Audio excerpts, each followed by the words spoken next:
What's up, my folks? I hope y'all are doing good. Um, I had a bunch of emails and questions about the freezing tank. This is the one I use. It's the same thing the vet uses. She got it for me. But it's I've only got Buster and a Beagle in there right now. It's supposed to be some hot shit Beagle. In case I get into Beagles on Monday, I'll have to start out with the best. Fuck it, you know me. But and the reason why I just take a page out of all the successful breeders, all the real successful breeders and the serious ones. I mean, if you're going to put your best foot forward with your dogs and you end up with a good producer that it takes a lifetime to learn how to breed that son of a bitch. And then by the time you really figure out what makes it click with him, he's too old to breed anymore. So, you know what I mean? And once you figure out young in the dog's breeding stage that he's a producer, it's kind of crazy not to freeze them, because I don't care what no one says. They're not all going to be good producers. I've proved that. I've done it. I've seen enough of them. So when you get one that's really producing good traits, yeah, I mean that's common sense. I mean, when I decided that I was going to be try to be serious about this and breed up some serious dogs that would make any grown man happy, you got to use every tool available to you. It's not that we can't breed dogs naturally and get good dogs. This is for something that when you have that special stud and you want to, give him the best opportunity he can to be a good producer, you might not have access to all those bitches. When I knew I had Buster good, I had a lot of bitches. I had a ton of bitches. Problem was, a lot of that shit just wasn't working. I had a bunch of damn different shit. Not a bunch. I had like 3 or 4 different strains that I was trying out to see if they were going to work with Buster. Not all of them made it. The only ones that really, the cross that I liked was the Walker Velvet stuff to him. We've done it several other ways. I mean, inbred on him before and all. And once I figured out how to breed him, hell, he's too old, And once you realize you got a dog that's producing super good qualities, above average, you know what I mean? Yeah, you might as well freeze him.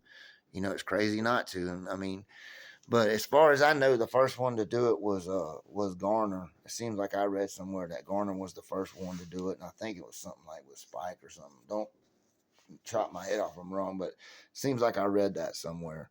But yeah, I mean, but think about that. When you're that far advanced, that's the forethought and the foreplanning of it and all that. You know, you're planning on the future. I mean, that's the smart investment. I mean, with your dogs. I mean, um, it's just a serious breeder's tool. That's what it is. It's not that you can't breed without it. It's just nice to know it's back there when you get that really good bitch that's bred a certain way that every dog ain't like, man, I sure wish I had that old so and so here to go over that. Well, you can. You can nowadays, and that's a beauty. I think you can do it. They've been doing it. A lot of the old guys have been doing it longer than that. Like I said, I think somewhere I read it was in the 80s that Tom started freezing. I can't remember exactly when. I think 84, 86 or something like that. It seemed like I read. But yeah, I mean, and when you look at successful breeders like that and all, you kind of got to take a page out of their book and be, smart about it. I mean, so yeah, I suggest if you were going to get serious in the breeding dogs, that you would look into something like that. You don't necessarily have to get your own tank, but look into having them pulled. Speaking of which, history. All right, I got some juicy stuff for you guys today. All right, my folks, I'm gonna go ahead and explain this. I've went over all the laws and I've researched this and all this because I'm going to be giving all this stuff that I just actually refound some of these old things. I've had several different hordes of magazines in my life, and this one was actually come from I believe my mom. One of them old suitcases, she had a bunch of this old stuff in there. And it wasn't just these; there was other crap in there too. But so and I've researched. There is people out there that want to classify this just like child pornography or something. But this was taken pre, Welfare Act. This was 1970. This is from an old Your Friend and Mine. If I had to guess, I would say Nasworthy gave this to my mom because she went him. They had one of them kissy relationships. So She probably just kept it around for some, or forgot she had it even all these years. But anyhow, I went through and found a bunch of this stuff, and I was going to share it before I sent it down the road. I'm going to send it to a good friend of mine out west. He's in California. He's a collector. He has a good collection of stuff and just some interesting stuff. As far as I know, I put some old your friend and mine photos up before, but this is really more of the juicy stuff that they had in them. This was pre Sporting Dog Journal era. You know what I mean? So this is kind of how it was, and there's some really good history here for you guys that know anything before Mayday.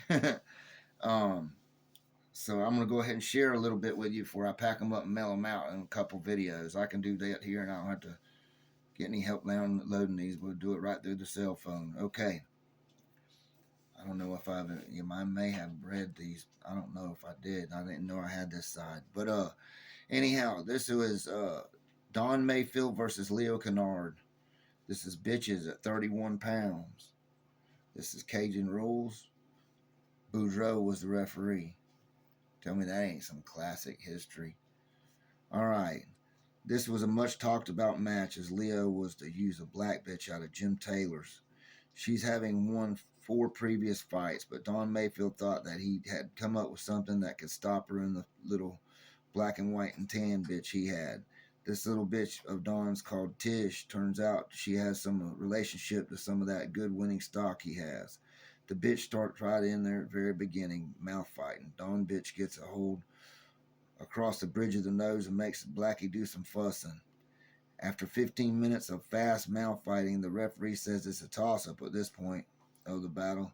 Don's bitch has the faster mouth up to this point and has been the aggressor. At 20-minute mark, Don's Tish has Blackie by the lower jaw. Blackie gets loose and gets a front foot at 21 minutes. Referee unfangs bitch at 25. While he is busy at it, some spectator asks him how long the dog's been fighting. He replies, "Damned if I know. I was busy nursing a cut digit from his unfanging operation." I guess he cut his finger. Tish gets an ear at 27 minutes. Later, she is in the stifle. Blackie can't get her off. By 30-minute mark, Blackie is free and gets skin hold of Tish's neck. Blackie gets the shoulder and Tish and gets her off with a nose hold. Then is working the ear and mouth holds. Cecil Collins says, "Put something down about the sunny South. We're going to get some sunshine at any moment." At 36-minute mark finds Blackie with a front leg and shaking. Tish gets her off with an ear hold. At 38, Tish gets into the stifle and Blackie gets her off and Tish changes to the front foot. At 40, Tish is working the lower jaw. At 44, Tish gets Blackie down and gets the front of the leg. Blackie is up, but Tish gets a face hold, meant to say that Tish gets off her face and Blackie's mouth. Tish works out that one and gets into the stifle again and shakes at 45. Tish is back to front leg again, with Blackie trying for the chest. Tish is fanged again. Tish has an ear hold and is holding Blackie out of her chest. Tish gets a front leg, but Blackie works the nose. Tish has much faster mouth and gets free and gets a skin hold on the back of the neck. Tish gets the front, gets in the throat or high in the shoulder, then changes it to the nape of the neck. Tish gets an ear hold at 50. Blackie gets Tish down, but Tish has the hold. Blackie gets a nose hold and chews on it. Tish is fanged again. Referee frees as handlers hold their dogs. Black bitch is back in hold after referee frees the fang Tish again. Bitch is fighting the mouth at the 1 hour mark. It has been an hour of continuous fast mouth fighting. Tish is down and flattened out for a few seconds at 1 hour and 4 minutes. Dogs in mouth holds. Lower jaws locked. Tish is down again but regains her feet as bitches stay in mouth holds. Blackie's coat shining like velvet in a picture of splendor. A fine example of a conditioned fighting machine. The Tish bitch is no slouch either, for that matter. While Tish is in equally good condition, Dawn has trouble with a stretched ligament in one of her hind legs. She does not seem to be in trouble from it, though, now. Tish makes Blackie fuss with the ear hold. 1 hour and 15 minutes coming up. Blackie gets to her free in the ear hold. Tish forces her into a turn. Tish gets a front leg and then a pickup at 1 hour and 15 minutes. Blackie makes a slow but determined scratch. Her lower jaw is sagging and the skin is hanging there. Tish has been working on it. Tish gets Blackie by the tail.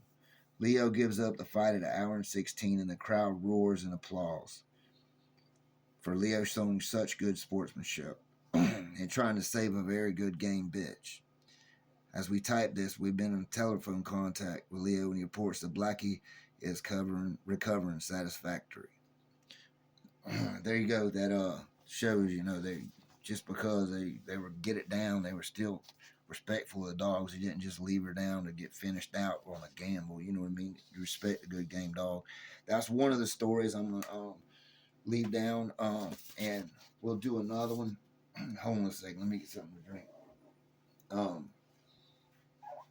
We'll do another one as I do in a couple more videos until we get through these. But I want to go ahead and share them because this may be the last bit of this history that you can you'll be able to see. You know what I mean? It's all about gone. But those are some of the photos that were sent in. Then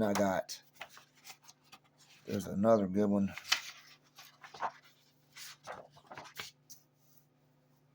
That's a Cecil Collins bitch. All these are going to be in stories though, and I want to be able to read them as it goes.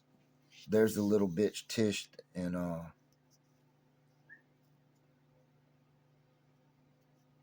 let's see.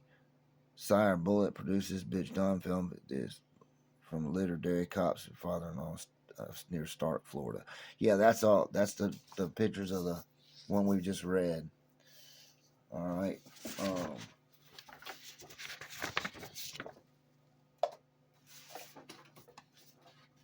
Let's see how many minutes we got in here. Might take more than a couple videos to get through all these. All right, let's. I don't know if this might be a good one to read too. Actually, this would be who I would think that I got this from. Where my mom got this from would be the Nasworthy, because she was friends with the Nasworthys. Anyhow, all right.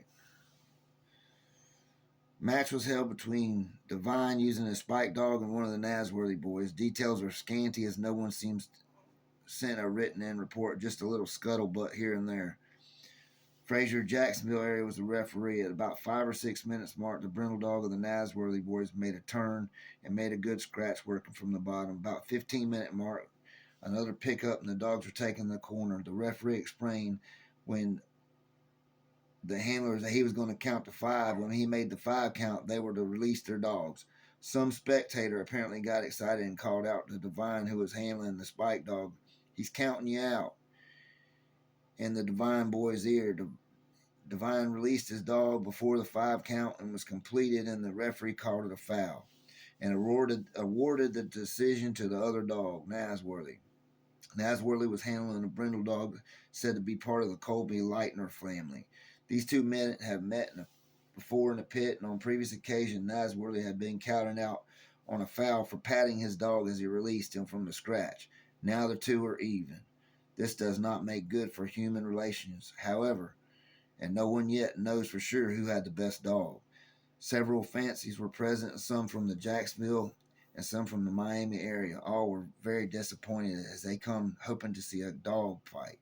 This was the same date as the Cotton Patch events, and some attended this one since it was closer to home rather than make the long journey to the Cotton Patch country. Needless to say, everyone was fit to be tied. And they even got pictures to prove it.